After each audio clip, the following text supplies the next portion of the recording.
Welcome back to my channel. Sprinkles ಮತ್ತೆ chocolate combination ಹೇಗಿರುತ್ತೆ ಅಂತ ಹೇಳ್ಬಿಟ್ಟು ನೋಡ್ತಾ ಇದೀವಿ. ಸ್ಪ್ರಿಂಗಲ್ಸ್ಗೆ ಒಳಗಡೆ ಚಾಕ್ಲೇಟ್ ತುಂಬಿಟ್ಟು ಆಮೇಲೆ ಹಿಂಗೆ ಡಬ್ಬಾಕ್ಬಿಟ್ಟು ಇಟ್ಬಿಟ್ಟು ಅದೆಲ್ಲ ಮಾಡ್ತಾರೆ. ನಾವು ಹಂಗೆ ಮಾಡ್ತಾ ಇಲ್ಲ. ನಾವು ಅನ್ಕೊಂಡಿದೀವಿ ವೇಸ್ಟೇಜ್ ಆಗಬಾರ್ದು, ಅದಕ್ಕೋಸ್ಕರ ಚಿಪ್ಸ್ ತಗೊಂಡು ಇವಾಗ ಅವಳು ಓಪನ್ ಮಾಡಿದಾಳಲ್ಲ, ಫುಲ್ ಮೆಲ್ಟ್ ಆಗಿದೆ ಗೈಸ್. ಇದನ್ನ ಅದಕ್ಕೆ ಹಾಕ್ತೀನಿ. 3, 2, 1 ಗೋ.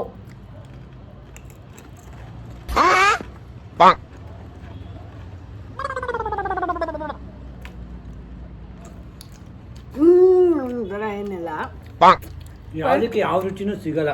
ಒಂದ್ ಚಾಕ್ಲೇಟ್ ತಿಂದೆ ಅಂತಾನೆ ಒಂದು ರುಚಿ ಸಿಗಲ್ಲ, ಚಿಪ್ಸ್ ತಿಂದೆ ಅಂತಾನೆ ರುಚಿ ಹೆಂಗಿದೆ ಸಿಗಲ್ಲ. ಗೊತ್ತಾ ಗೈಸ್, ತಿನ್ಬೋದು ಅನ್ನೋ ತರ ಏನಿಲ್ಲ.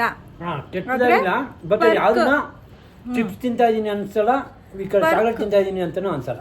ಪರ್ಕ್ ಚಾಕ್ಲೇಟ್ ಇರುತ್ತಲ್ಲ, ಆ ಪರ್ಕ್ ಚಾಕ್ಲೇಟ್ಗೆ ಒಂಚೂರು ಜಾಸ್ತಿ ಸಾಲ್ಟ್ ಹಾಕ್ಬಿಟ್ಟಿದ್ದಾರೆ ಅನ್ನೋ ಥರ ಟೇಸ್ಟ್ ಮಾಡ್ತಾ ಇದೆ ಗೈಸ್. ವಾವ್, ಸೂಪರ್ ಆಗಿದೆ. ಆ ಥರ ಏನೂ ಇಲ್ಲ.